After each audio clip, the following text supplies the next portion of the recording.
This is He Knows Everything, bringing you that heat, that fire. We keeping a foot on the whoop. Oh, Eeks. We keeping a foot on the whoop.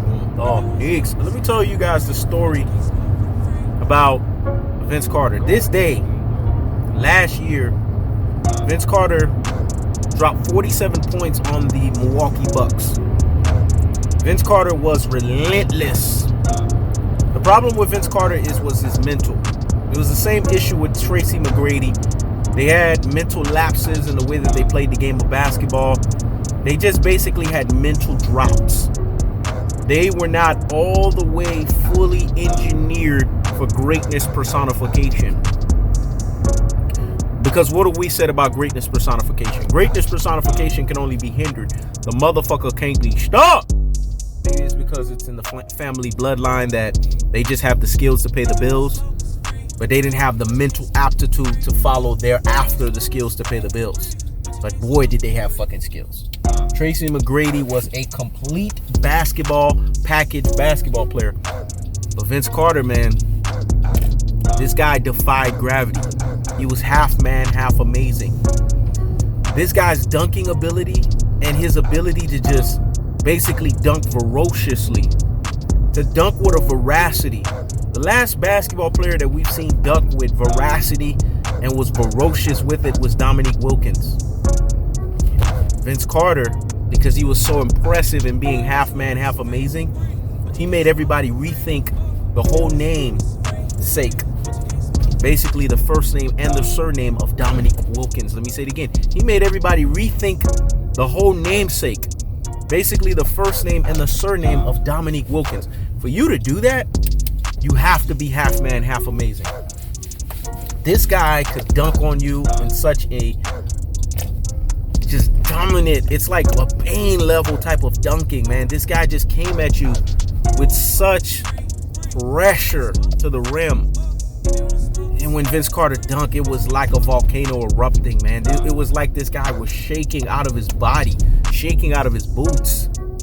I feel that we have to talk about this era that Kobe Bryant played in, with the T-Macs, the Paul Pierces, the Allen Iversons, the Vince Carters. We have to put respect on these guys' names because there was a time, man, Kobe Bryant had to bring it because he was playing against guys of this magnitude, guys of this athleticism, guys of this sheer will and sheer fucking ability.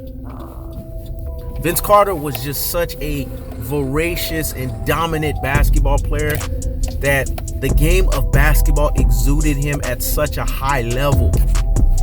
Vince Carter was everything that you could think of from a basketball standpoint. The man played with such intensity. The man played with such veracity. The man played with such animalistic ability. The man just played with so much just sheer will and sheer dominance. For him to let you know that he was in the fucking building. This is why I was enthused by the Vince Carters of the world. This is why I was amazed by Vince Carter. This is why He Knows Everything basically has to give the Vince Carters of the world the biggest fucking salute, because Vince Carter played the game of basketball like nobody's business. Vince Carter wanted to basically keep the foot on your fucking necks when it came to coming to that rim. He applied unlimited pressure. You felt every bit of the dunk. I'm talking about from when the cocking back. I mean, this man's cockback game was sick. To the ability of him just bouncing off of the ground. And that was sick in of itself. And then the fact that he just hit the rim. He hit the rim with such pain.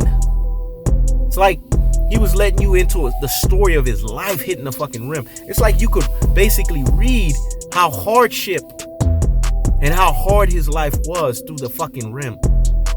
And then when the ball goes through the net, the fact that it just oozes down through the net and then it hits your fucking head. This is the type of dunker that Vince Carter was. He was an emphatic basketball player and he let everybody know, don't fuck with me. Vince Carter gets the biggest salute of the damn day. Because He Knows Everything knows what Vince Carter used to go through in that Eastern Conference. See, y'all talk about LeBron James. LeBron James played in a weak-ass Eastern Conference. Vince Carter had to go through the AIs. He had to go to through the Paul Pierce. He had to go to the T-Max. He had to play greatness personification. Even though his greatness personification was hindered and the motherfucker was stopped, he still played with greatness personification, the incomplete variation. Let me say it again. He still played with greatness personification, the incomplete variation. This right here tells you the testament and the greatness of Kobe Bean Bryant. Because Kobe had to face these types of guys. Vince Carter was nothing to play with. If you had a bad training week, you wasn't on top of your game, you was getting dunked the fuck on. If you basically wasn't on top of your craft from an offensive standpoint, Vince Carter was a hellified defender. He was taking the cookies and he was dunking that shit on you. And if you came slacking, Vince Carter was dropping 47 of those things on you. That's the cold-hearted. That's the unadulterated. That's the cutthroat fashion. I keeps the foot on the what? Hicks. In this instance, the half man and half amazing keeps the foot on the what? Hicks. This is He Knows Everything.